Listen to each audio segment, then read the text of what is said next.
Bismillahirrahmanirrahim. Teman-teman semuanya yang dirahmati Allah Subhanahu wa taala, kita lanjutkan pembahasan kita tentang al-wala dan al-bara'. Siapa yang kita berpihak, siapa yang tidak kita perlu berpihak. Dalam hal ini kita mengambil salah satu contohnya adalah orang-orang munafik. Jadi dalam konteks Islam kita nggak boleh berpihak kepada orang munafik. Tapi kalau kita kasihan kepada dia secara manusiawi itu sangat boleh, bukan hanya boleh, harus. Jadi kita harus bedakan mana sifat kita sebagai sesama manusia, mana sikap kita dalam urusan agama, itu beda.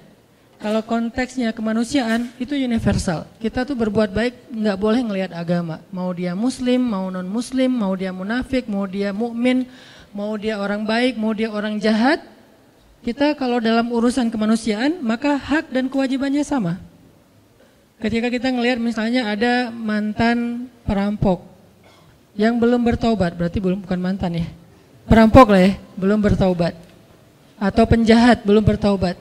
Kemudian dia sakit yang parah, terus tergeletak di jalan, nggak ada yang mau menolong dia. Lalu kita lewat dan kita mampu menolong kita, maka di dalam konteks ini kita wajib untuk menolong dia. Terserah dia seorang penjahat, dia seorang ahli maksiat, bahkan dia orang yang musyrik kepada Allah, orang yang tidak beriman kepada Allah. Karena konteksnya di sini adalah konteks kemanusiaan, nggak ngelihat agama, apalagi ngelihat negara ya. Agama aja nggak boleh jadi sekat kalau dalam konteks kemanusiaan, apalagi negara. Jadi kalau kita bicara Palestina, Suriah, mentang-mentang di sana mayoritasnya Muslim terus jadi nggak ditolong? Enggak. Jadi agama aja bukan masalah, apalagi negara. Mentang-mentang mereka bukan orang Indonesia, jadi bukan tanggung jawab kita. Enggak. Kalau dalam konteks kemanusiaan, bahkan kalau dia adalah orang Yahudi sekalipun, atau dia orang pagan sekalipun yang menyembah batu ataupun kayu atau menyembah patung, kalau dia adalah terzolimi, maka tugas kita adalah menolong dia dengan apapun yang kita bisa. Makanya kemarin ada salah satu pasien kanker di Bandung, beliau kebenaran non muslim.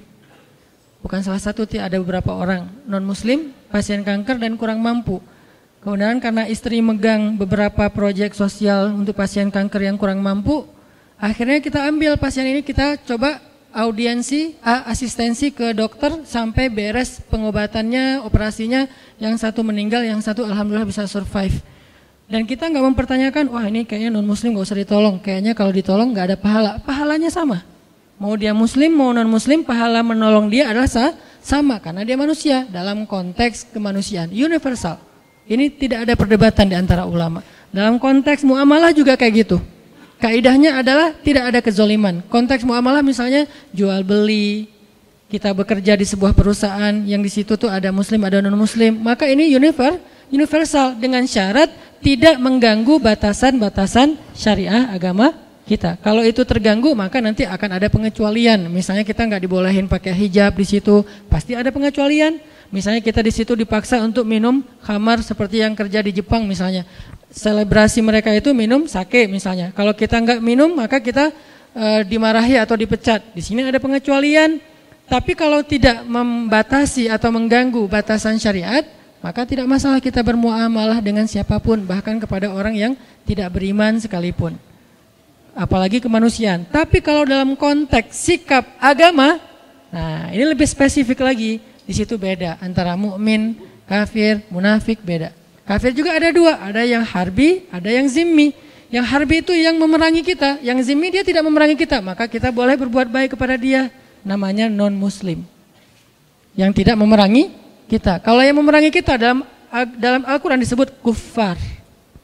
Kalau yang tidak memerangi, mereka tidak dipanggil dengan bahasa orang kafirun, tetapi mereka disebut dengan orang Yahudi, orang Nasrani, orang musyrikun dan seterusnya.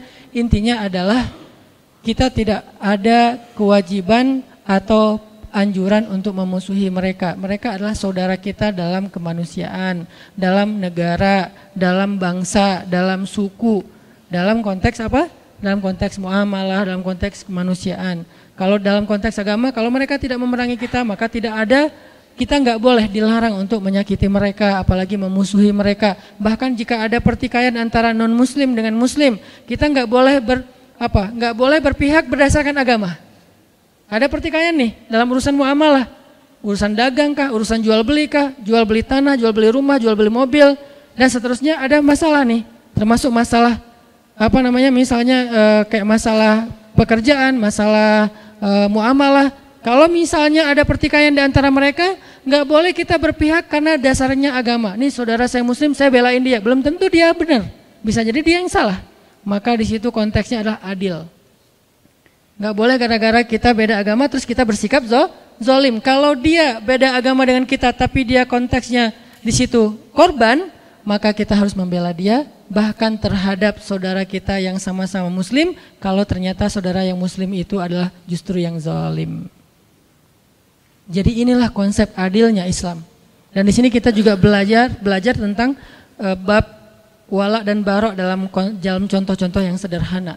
Jadi nggak boleh mentang-mentang pokoknya belain aja yang namanya muslim, kita harus bela. Enggak. Unsur akhaka zaliman au mazluman. Tolonglah saudara kamu dalam keadaan zalim atau terzolimi. Ini maksudnya apa nih? Kan kita harus nolongin saudara kita Ustaz walaupun dia zalim. Menolong saudara kita yang zalim artinya hindarkan dia dari kezaliman. Kalau dia udah terlanjur melakukan kezaliman, maka tegakkanlah keadilan. Wa'adilu huwa aqrabu littaqwa. Bersikap adillah karena dia yang paling dekat kepada ketakwaan. Bahkan kepada orang yang kita benci kita harus bersifat adil, fair bahasa sederhananya. Kayak gimana? Kita nggak suka dengan satu kelompok. Apakah dasarnya agama, dasarnya golongan, dasarnya emosional pribadi? Nggak suka aja dengan satu kelompok. Kan ada yang suka gitu ya. Satu grup WhatsApp nggak suka kepada grup WhatsApp yang lain. Namanya grup sebelah.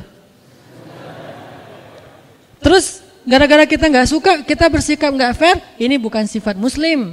Kenapa? Allah berfirman, wala yajrimannakum syana'anu qaumin ala alla ta'dilu i'dilu huwa aqrabu littaqwa. Janganlah kebencian kalian kepada satu grup WhatsApp. Ini terjemahan apa? Ini contohnya. Janganlah kebencian kalian kepada satu kelompok, satu golongan, satu grup membuat kalian bersikap tidak adil kepada mereka. Maka bersikap adillah karena keadilan itu dekat kepada ketakwaan. Jadi nggak boleh gara-gara kita nggak suka terus kita nggak fair dalam urusan muamalah, dalam urusan hak dan kewajiban, dalam urusan kemanusiaan nggak boleh. Tapi dalam urusan sikap, agama, dakwah dan syariah, maka di sini ada penjelasan dan koridornya sendiri. Yang akan kita bahas hari ini adalah sikap kita yang berkaitan dengan pembelaan kita terhadap agama. Menegakkan agama Allah Subhanahu wa taala. Dan hal yang perlu kita pahami yang akhir-akhir ini mulai agak dikhawatirkan, ditakut-takuti sehingga kita jadi resah. Menegakkan agama itu bukan berarti meruntuhkan negara. Sejak kapan agama dan negara itu kontradiktif? Sejak kapan? Gara-gara kita negakkan agama lantas meruntuhkan negara? Nggak mungkin. Kalau dia meruntuhkan negara berarti dia meruntuhkan agama. Itu satu paket. شكرا يا ربي شكرا هديت قلبي شكرا